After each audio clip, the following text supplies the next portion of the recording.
तो चलिए छात्रों, आपके यहाँ पे शाम के आपके 5 बज चुके हैं और आपके यहाँ पे आपका सेट सी का आपका कंप्लीट आपका सॉल्यूशन देने के बाद आपका यहाँ पर लेके आ चुका हूँ। देखिए आपका सेट एक आपका रियल पेपर का, और अभी तो रुको, क्लाइमैक्स अभी बाकी। पूरा का पूरा आपका सॉल्यूशन देखिए आपको यहाँ पर अभी मैं आपको सेट ए दूंगा, आप इसे फटाफट करेंगे और इसके बाद आपका यहाँ पे रेडी है आपका सेट बी। तो फटाफट यहाँ पे आपका सेट ए का कंप्लीट आंसर देखेंगे और यहाँ पे हिंदी के पेपर में एकदम टॉप करोगे आप। और यहाँ पे पार्ट 1 का आपको यहाँ पे वीडियो है, बिल्कुल आप लगा देंगे। चलिए फटाफट यहाँ पे वीडियो को स्टार्ट करते हैं। और जो भी छात्र यहाँ पर पहली बार विजिट कर रहे हैं, जल्दी से वीडियो लाइक करिए, चैनल को सब्सक्राइब करिए और चलिए यहाँ पर फटाफट इसके आंसर देखते हैं। आपके इसमें देखिए आपके टोटल आपके 80 नंबर का पेपर है, या तो आप जानते ही है, ठीक है। 23 क्वेश्चन है, 7 आपका पेज है। देखिए आपको यहाँ पे इंस्ट्रक्शन आप पढ़ लीजिए, कोई दिक्कत नहीं। आपको यहाँ पे क्वेश्चन हम आपको देखिए आपको एक चीज बता दें, यहाँ हम आपको यहाँ पे ऑब्जेक्टिव के आंसर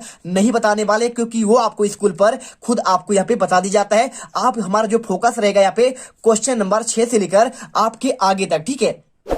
तो चलिए आपको यहाँ पे हर एक क्वेश्चन को आपको बहुत ही बेहतरीन तरीके से बताएंगे और उसका आंसर आपको लिखित आपको देखिए प्रिंट करके आपको एक एक क्वेश्चन का आंसर बहुत ही आपको मेहनत से दे रहे हैं। छात्रों वीडियो को दिल से लाइक जरूर करिएगा। चलिए पहला क्वेश्चन, द्विवेदी युगीन 2 कवियों के नाम और आपको उनकी आपको रचना याद करना है। तो देखिए यहाँ पे आपको द्विवेदी के आपके 2 कवि हैं, देखिए नाथूराम शर्मा और आपके यहाँ पे हरियोग, और इनकी रचना है अनुराग रत्न और आपके यहाँ पे प्रिपरार, ठीक है। आप इसे याद करिए। और इसके बाद यहाँ पे प्रतिवाद के 2 कवि और उनकी एक रचना। देखिए आंसर 6 के आसपास देखिए यहाँ पे सूर्यकांत त्रिपाठी निराला और रामधारी सिंह दिनकर, भवानी प्रसाद मिश्र हो जाएगा और बालकृष्ण शर्मा नवीन, ठीक है। आपके 4 कवि और आपका इनकी रचना देखिए कुकुरमुत्ता और रामधारी सिंह दिनकर का कुरुक्षेत्र, भवानी प्रसाद मिश्र का आपका पे गीत फरोश और बालकृष्ण शर्मा नवीन का आपको आंसर आपको यहाँ पे उर्मिला हो जाएगा। अब इसके बाद क्वेश्चन आता है आपका 7वां, मीरा कृष्ण की उपासना किस रूप में करती थी और वह रूप कैसा था। आपको आंसर आपको यहाँ पे देखिए पूरा आंसर आपको लिखा है कि भाई साहब मीरा कृष्ण की उपासना पति के रूप में करती थी, उनका रूप को मन मोहने वाला था और वो पर्वत को धारण करने वाले उनके सिर पर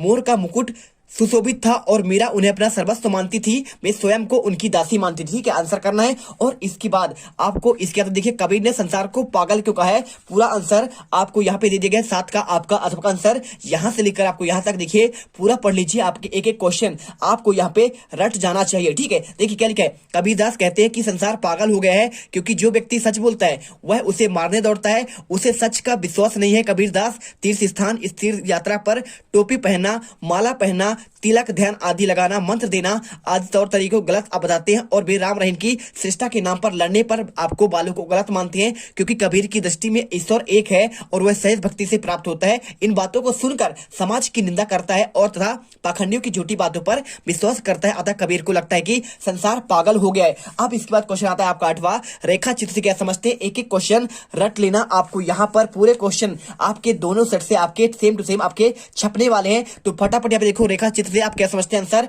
इसे अंग्रेजी भाषा के स्केच कहते हैं, जिस पर कोई चित्रकार अपनी तुलिका से चित्र बनाता है और उसी प्रकार रेखा चित्रकार अपने शब्दों के रंगों के द्वारा आपको ऐसे चित्र उपस्थित करता है जिससे वर्णन योग्य वस्तु की आकृति का आपको यहाँ पे चित्र हमारी आंखों के सामने यहाँ पर आ जाता है। तो आपको यहाँ पे सेट ए का एक एक क्वेश्चन ऐसे रखना है कि 7 जन्म तक आपको, यानी कल तक तो आपको भूलना ही नहीं चाहिए किसी हालत पर। आपको यहाँ पे रिविजन फटाफट करना है और कल के पेपर में भाई साहब आपको यहाँ पे एकदम तगड़ा वाला आप यहाँ पे सभी देखिए आपका सेट ए और आपका यहाँ पे सेट आपका सी फटाफट और सेट बी। यदि आपने 3 सेट कर लिया तो एक एक क्वेश्चन आपके यहाँ पे एकदम धमाल मचाओगे।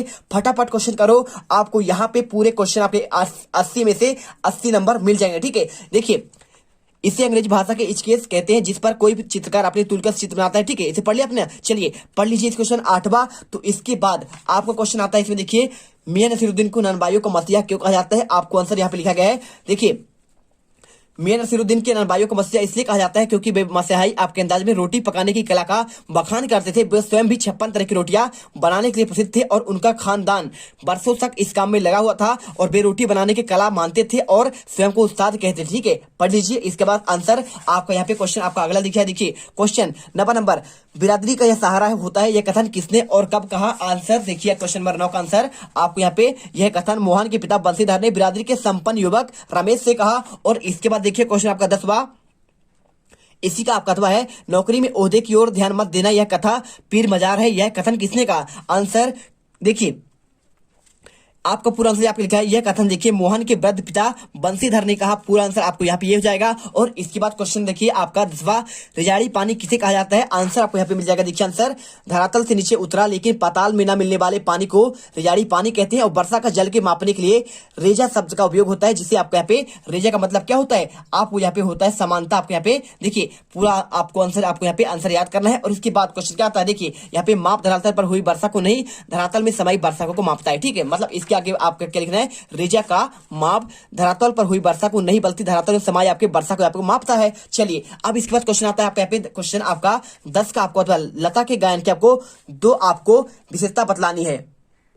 तो देखिए आपको सिंपल तरीके से पहला आपको यहाँ पे सुरीलापन हो जाएगा, दूसरा आपको यहाँ पे कोमलता और मुक्ता, और तीसरा स्वरों में निर्मलता, और चौथे में आपको यहाँ पे नादमय उच्चारण। आप इसे फटाफट याद करिए। और इसके बाद चलते हैं आपके यहाँ पे नेक्स्ट क्वेश्चन पर। देखिए क्वेश्चन क्या दिया है आपको यहाँ पे दिया है भाई साहब, आपको क्वेश्चन 11वां, शब्दकोश एवं संदर्भ ग्रंथ में आपका क्या अंतर है? यह क्वेश्चन आपको बताना है। आपको क्वेश्चन 11वें का आंसर पूरा आपको ये देखिए यहां से लेकर आपको यहां तक पूरा आंसर याद करना है। देखिए संदर्भ शब्दकोश के बारे में पूरा आंसर यहां तक है, और इसके बाद आपका संदर्भ ग्रंथ के बारे में आपको आंसर आपको यहां तक दिया गया है। और थोड़ा सा आपको यहाँ पे देखिए आपको आंसर यहां से लेकर आपको यहां तक याद करना पड़ेगा। और इसके बाद आपका आता है इसके तो क्वेश्चन, निम्नलिखित शब्दों को क्रम में आपको लिखना है। देखिए क्रम, क्रंदित, क्रंदन और क्रमशः आपको आंसर देखिए क्वेश्चन आपको 11 का आंसर यहां से लेकर देखिए पहले क्रम, कद्दत, क्रंदन और क्रमशः आपको आंसर करना है। क्वेश्चन इसके बाद देखिए क्वेश्चन 12वां, आचार भरतमुनि के अनुसार आपको रस की परिभाषा लिखना है और मानवीकरण अलंकार की आपको उदाहरण व्याख्या करना है। देखिए तो आपको यहाँ पे आचार भरतमुनि के अनुसार पूरा आंसर आपको ये मिल जाएगा। और इसके बाद क्वेश्चन 12वां, आपको मानवीकरण अलंकार क्या होता है? आपको उसका आंसर पूरा प्रॉपर आपको यहां से लेकर आप यहां तक करिए, और इसके बाद आपको थोड़ा सा आंसर यहां से लेकर आपको यहां तक कर देना है। ठीक है, चलिए मिल गया आंसर। अब इसके बाद क्वेश्चन आता है आपका यहाँ पे 13वां। देखिए क्वेश्चन क्या दिया है आपको यहाँ पे, व्यंजना शब्द शक्ति आपको यहाँ पे उदाहरण सहित आपको बताना है। तो देखिए आपको यहाँ आंसर देखिए, बात करेगा शब्द शक्ति आपके 3 प्रकार होते हैं, लक्षणा, व्यंजना और आपका यहाँ पे क्या होता है? व्यंग्यार। ठीक है, तो आप इसे पढ़िए पूरा आपको आंसर। और यहाँ पे आपको क्वेश्चन नंबर 13 का आंसर आपको ये मिल जाएगा। देखिए पूरा आपको आंसर आपको यहाँ पे मिल जाएगा। ठीक है, तो यहाँ से लेकर आप यहाँ तक तैयार करिए। और इसके बाद आपको इसके बाद क्वेश्चन शब्द शक्ति क्या है आपको बताना है, और आपके कितने प्रकार के होते हैं। तो भाई साहब आप इसे जो है खुद से करिए, और इसका आंसर आपको टेलीग्राम पर हम आपको दे देंगे, टेंशन नहीं लेना है। और इसके बाद क्वेश्चन आपका आता है 14वां, मिश्र वाक्य और संयुक्त वाक्य में अंतर। तो छात्रों यहाँ पे देखो क्वेश्चन आपका 14वें का आंसर आपको मिश्र वाक्य और संयुक्त वाक्य में आंसर पूरा आपको यहाँ पे दिया है। पहला आपको संयुक्त वाक्य क्या होता है?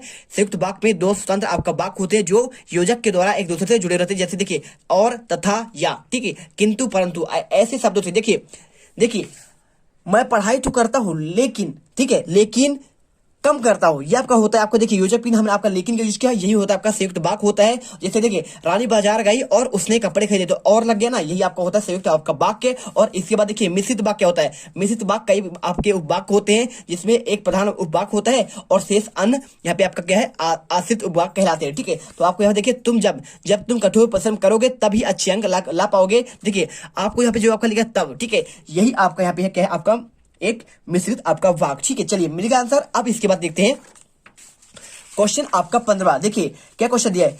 क्वेश्चन आपको यहाँ पे दिया गया है, आपको इसी का आंसर आपको अथवा देखिए पहले विशेषण और आपको यहाँ पे विशेष में क्या अंतर होता है आपको ये आंसर करना पड़ेगा। तो क्वेश्चन आपको यहाँ पे देखिए आपको 15वां, विशेषण और विशेष में अंतर, पूरा आंसर आपको यहाँ पे दिया गया है, पूरे आपके पॉइंट बाय पॉइंट, पहला और आपको यहाँ पे दूसरा। देखिए यहाँ पे पूरा आंसर आप अच्छे से याद करिए, स्क्रीनशॉट कर लीजिए, पूरे आंसर लिख कर तैयार करिएगा। ये क्वेश्चन आपको यहाँ पे 101% आपके कल के पेपर में आपके यहाँ पे आने वाला है। ठीक है, चलिए याद करिए। और इसके बाद क्वेश्चन आता है आपके यहाँ पे 15वां आपके हो गया। और इसके बाद आपके यहाँ पे आता है आपका देखिए 15वां क्वेश्चन क्या लिखा है? क्रिया विशेषण के प्रकारों के आपको नाम लिखना है। तो क्वेश्चन आपके यहाँ पे 15वां का देखिए आप क्वेश्चन ये है, आपको इसके देखिए अर्थ के आधार पर क्रिया विशेषण के आपके कितने भाई होते हैं?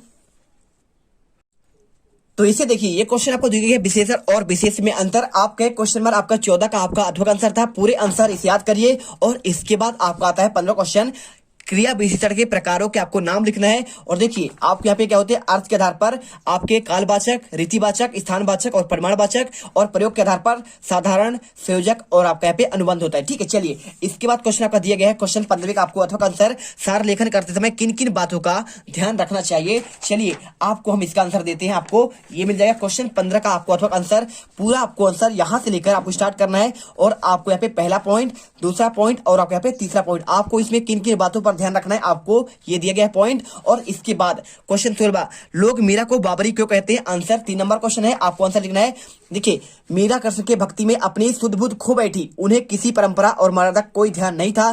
कृष्ण भक्ति के लिए उन्होंने राज परिवार छोड़ दिया, ठीक है, और संतों की संगति कर ली, लोक निंदा सही, और इसके साथ ही देखिए यहाँ पे भजन गाए, नृत्य किए, और भक्ति के पराकाष्ठा बाबलेपन को दर्शाती है। इसलिए मीरा लोग मीरा को यहाँ पे सेकंड के लिए प्रेम का दीवानी या बाबरी कहते हैं। अब इसके बाद देखिए क्वेश्चन आपको यहाँ पे आता है 16 हो गया। अब इसके बाद इसके अथवा क्वेश्चन, कबीर के अनुसार अज्ञानी गुरु की शरण में जाने पर शिष्यों की क्या आपका गति होती है। इसका आंसर देखिए, क्वेश्चन आपको यहाँ पे आपका हो जाएगा, मिल जाएगा क्वेश्चन आंसर। देखिए, अज्ञानी गुरु की शरण में जाने पर शिष्यों का उपकार नहीं होता, अपितु ऐसे शिष्यों का गलत तरीके से आपके रास्ते दिखाते हैं और घर घर मंत्र देते फिरते हैं और अपमान में डूबे रहते हैं। अपमान के कारण वे ईश्वर को प्राप्त नहीं कर पाते हैं और दोनों संसार सागर में गोते खाते रहते हैं और दोनों का जीवन नैया आपका मझधार में पड़ी रहती है। चलिए, आंसर मिल गया। अब इसके बाद क्वेश्चन आता है यहाँ पे 17वां क्वेश्चन। आपको इसमें यहाँ पे देखिए किसी एक पर आपको यहाँ पे साहित्यिक आपको परिचय देना है। किसमें? आपको यहाँ पे कृष्णा सोबती के बारे में या फिर आपको कृष्णचंद्र के बारे में। तो चलिए फटाफट इसका आंसर देखते हैं। क्वेश्चन नंबर आपको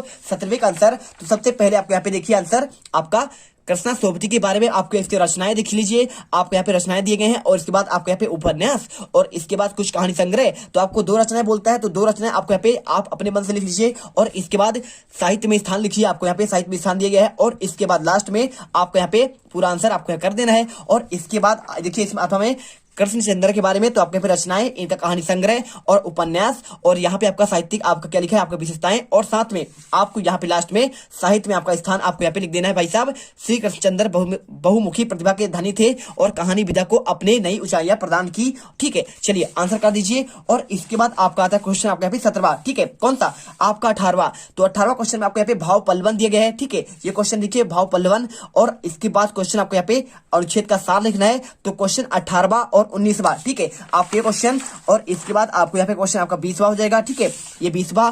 और इसके बाद आपको क्वेश्चन 21वां और 21वां के बाद 22वां और 23वां। इसके आंसर हम आपको अगले पार्ट पर देंगे, तो उसको आपको जल्दी ही उसका आंसर हम लेकर आएंगे। तो मिलते हैं अगली वीडियो पर। जय हिंद, जय भारत, वंदे मातरम। वीडियो को दिल से लाइक और चैनल को सब्सक्राइब करिएगा।